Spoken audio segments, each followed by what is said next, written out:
आज के इस विस्तृत विश्लेषण में हम दिल्ली अधीनस्थ सेवा चयन बोर्ड जिसे सब डीएसएस भी कहते हैं, उसके एक बहुत ही अहम दस्तावेज पर बात करने वाले हैं। बिल्कुल। और ये दस्तावेज है 20 फरवरी 2026 को जारी हुआ, विज्ञापन संख्या 01/2026। हाँ, मैंने जब इसे देखा तो मतलब पूरे 33 पन्नों का ये नोटिफिकेशन मुझे किसी भूल भुलैया से काम नहीं लगा। एग्जैक्टली। और इसी भूल भुलैया ने सरकारी नौकरी की तैयारी कर रहे लाखों कैंडिडेट्स के बीच एक हलचल सी मचा दी है। तो आज हमारा जो मुख्य उद्देश्य है वो यही है कि हम इस जटिल दस्तावेज को पूरी तरह से डिकोड करें, ताकि तैयारी करते समय या फॉर्म भरते समय कोई ऐसी छोटी सी चूक ना हो जाए जो बाद में भारी पड़े। क्योंकि देखिए, इस तरकीब कोई भी परीक्षा पास करना केवल दिन रात की पढ़ाई पर निर्भर नहीं करता। बिल्कुल। दिल्ली सरकार के अलग अलग विभागों में कुल 911 वैकेंसियां निकली हैं। इसमें लीगल असिस्टेंट से लेकर सिविल इंजीनियर और सेक्शन ऑफिसर तक के बहुत बढ़िया पद है। और यहाँ सबसे दिलचस्प बात यह है कि हर साल हजारों मेधावी स्टूडेंट्स लिखित परीक्षा तो टॉप कर लेते हैं, लेकिन नोटिफिकेशन के छोटे छोटे नियम जैसे कट ऑफ तारीखें या आरक्षण की शर्तें, सही का, उन्हें नजरअंदाज करने की वजह से वो डॉक्यूमेंट वेरिफिकेशन में सीधे बाहर हो जाते हैं। ये बहुत दुखद होता है।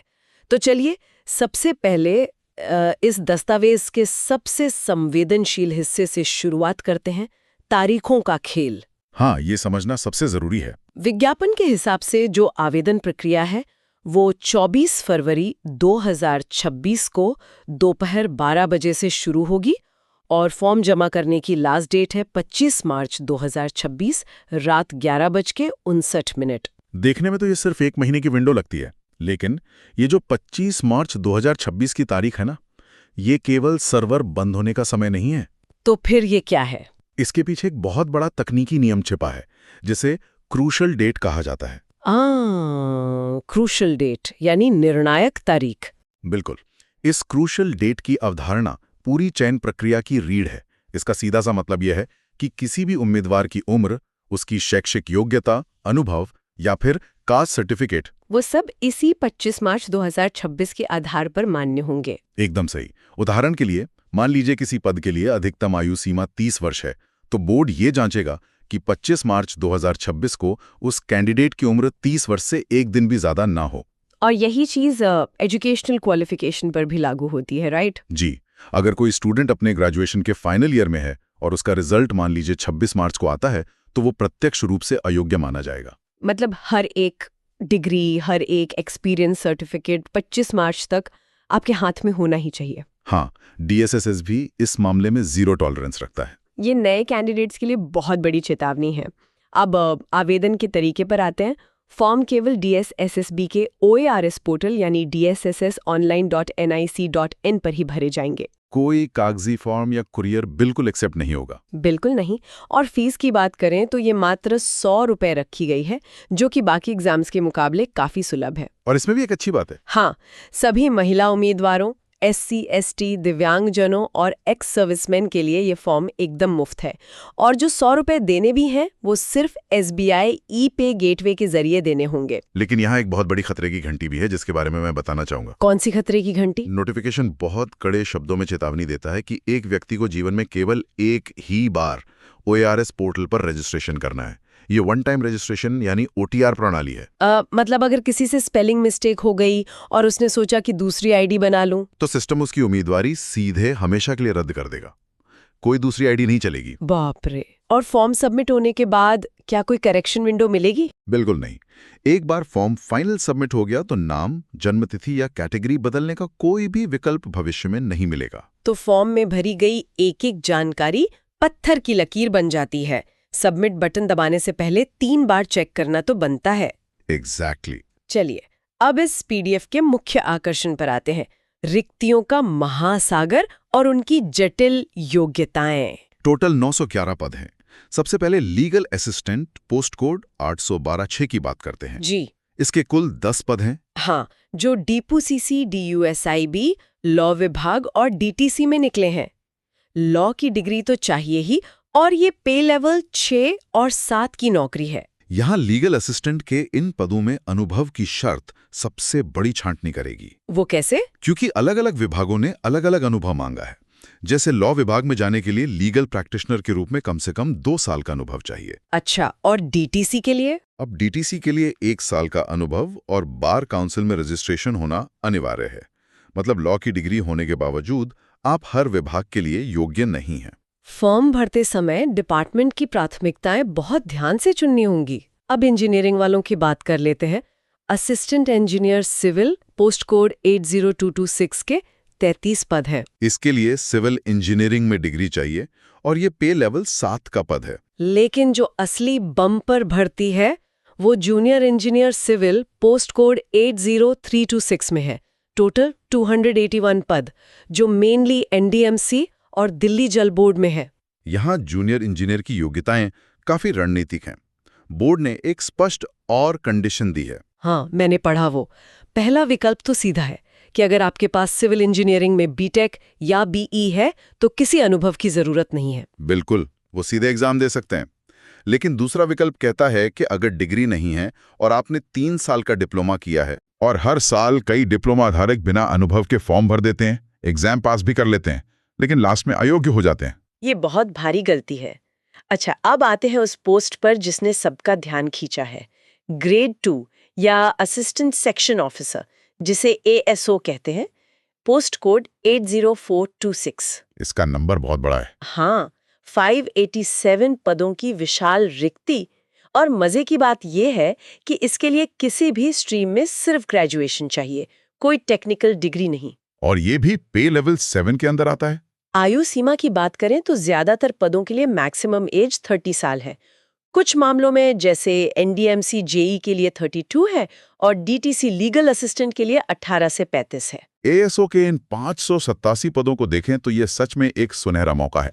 पे लेवल 7 का मतलब है शुरुआती इन हैंड सैलरी करीब 70 से 75 हजार रुपए होगी। और भत्ते अलग से, लेकिन सिंपल ग्रेजुएशन की वजह से कंपटीशन भी तो बहुत भयंकर होगा। बिल्कुल, लाखों फॉर्म आएंगे और जब प्रतियोगिता इतनी हो तो आरक्षण का एक एक नियम भविष्य तय करता है। तो इसी के साथ हम आते हैं सेक्शन 3 पर, जिसे कई लोग सबसे बड़ा ट्रैप भी कहते हैं। आरक्षण के नियम, खासकर ओबीसी का पेंच। हाँ, ये सबसे ज्यादा कंफ्यूजन पैदा करता है। लोगों को लगता है कि अगर वो केंद्र की लिस्ट में ओबीसी हैं तो दिल्ली सरकार में भी उन्हें आरक्षण मिल जाएगा। और यहीं वो मात खा जाते हैं। डीएसएसबी के नियमों के अनुसार ओबीसी आरक्षण का लाभ सिर्फ ओबीसी दिल्ली वालों को मिलेगा। और ओबीसी दिल्ली कौन माना जाएगा? वो जिनके पास 8 सितंबर 1993 से पहले दिल्ली में निवास करने का ठोस आधार हो, या उनके पिता के पास उस तारीख से पहले का दिल्ली सरकार का ओबीसी सर्टिफिकेट हो। 1993 की तारीख इतनी अहम क्यों है? क्योंकि इसी समय दिल्ली में आरक्षण की नीतियां लागू हुई थी। जो बाहरी राज्यों के ओबीसी हैं, यूपी, बिहार या हरियाणा के, उन्हें अनरिजर्व्ड यानी जनरल कैटेगरी में माना जाएगा। मतलब अगर किसी बाहरी ओबीसी स्टूडेंट ने गलती से ओबीसी चुन लिया तो वो सीधे डॉक्यूमेंट वेरिफिकेशन में बाहर हो जाएगा। बिल्कुल, उसे जनरल कैटेगरी में भी ट्रांसफर नहीं किया जाएगा, सीधे बाहर। ये तो बहुत सख्त है। और ईडब्ल्यूएस और ओबीसी के सर्टिफिकेट की तारीखों का क्या नियम है? ये तो एक गणित की तरह है। ईडब्ल्यूएस सर्टिफिकेट वित्तीय वर्ष 2024-2025 की आय पर होना चाहिए और 2025-2026 के लिए वैध होना चाहिए। और ओबीसी नॉन क्रीमी लेयर के लिए?